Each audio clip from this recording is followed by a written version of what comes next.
With perfectly timed defensive rotations, Draymond continues to prove he's the best defensive anchor of this generation. On the offensive end, Draymond and Steph's chemistry looked telepathic, as their two-man game punished Cat's drop coverage, created wide-open shots, and when it mattered most, tucked the Knicks into bed as Draymond called night-night. In a low-scoring rock fight, abetted by a fresh beef, Draymond gave the Knicks a nightmare. Let's review.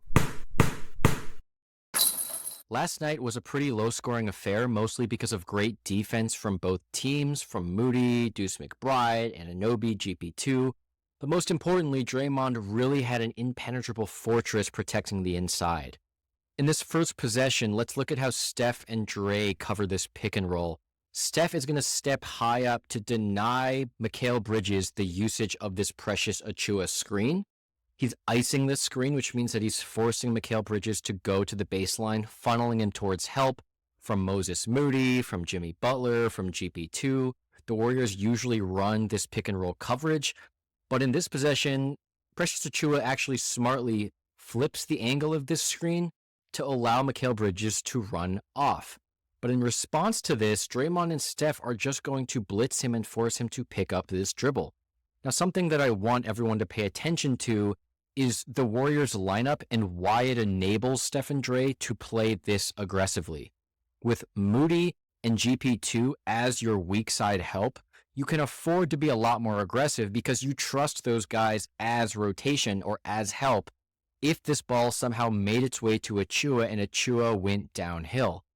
I think what's really important for the Warriors in these past few games, especially with Jimmy Butler, is more confidence in the backside.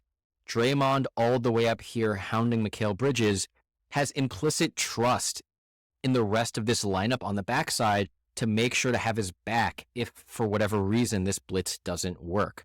But of course, it does. Draymond Green gets the ball from Mikal Bridges, and they're off on a fast break, which leads to a wide open shot.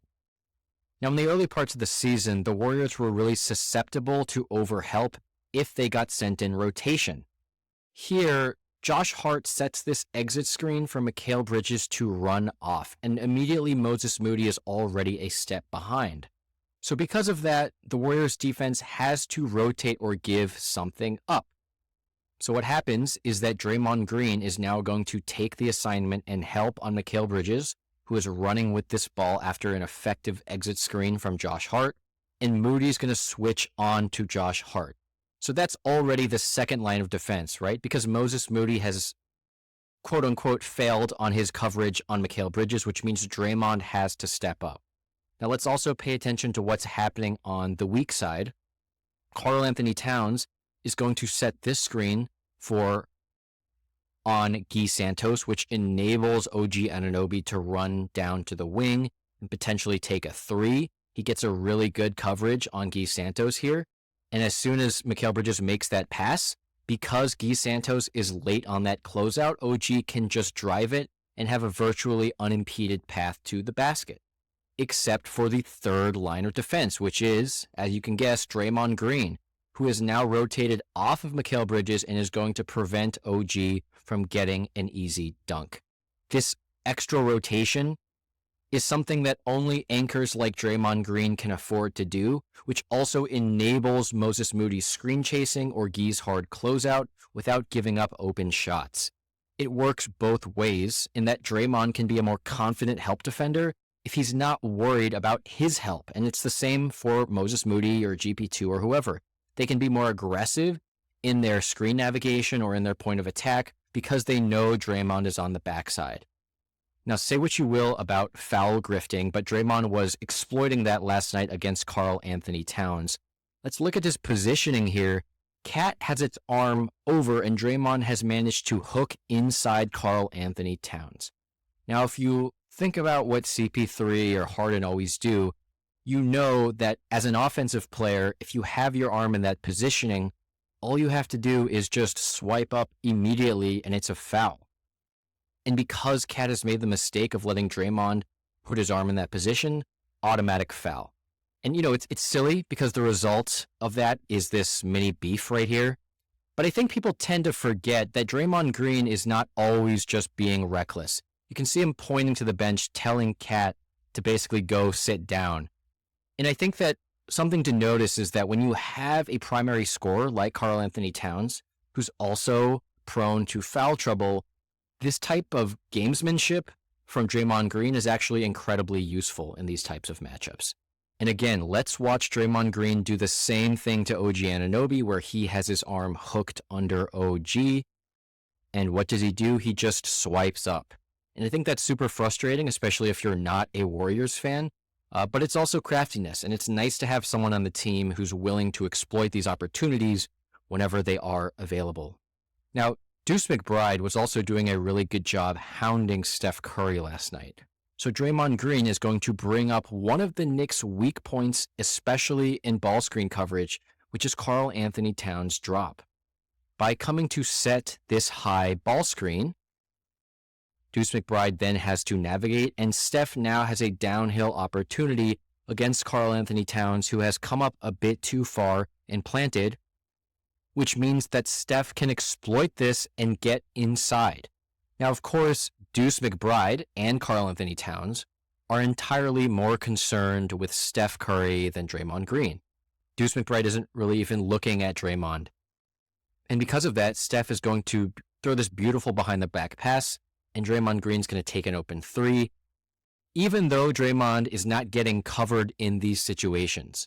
As an effective player in the Warriors offense, you have to take these open shots, or else defenses are going to feel even more empowered to simply ignore you.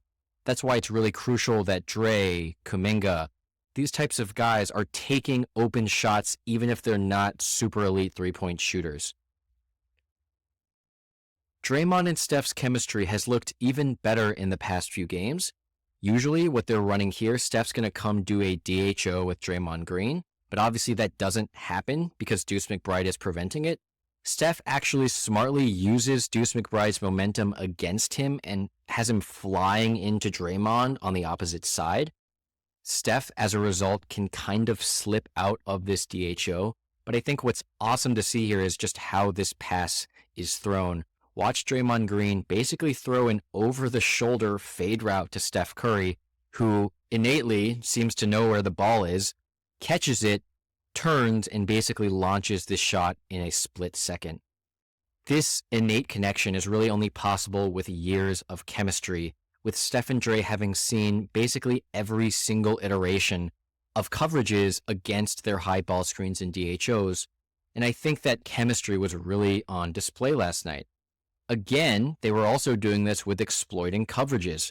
We've covered how Karl Anthony-Towns hasn't been as good, especially in these ball screens, so when Draymond clears out to Steph, he's going to bring up Karl Anthony-Towns.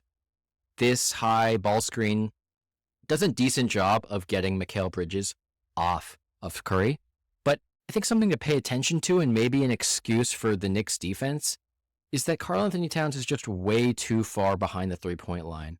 There are a bunch of offensive players in the league where you can afford to be a bit late, but Steph Curry is not one of them, and Karl Anthony-Towns made that mistake. Here they are again.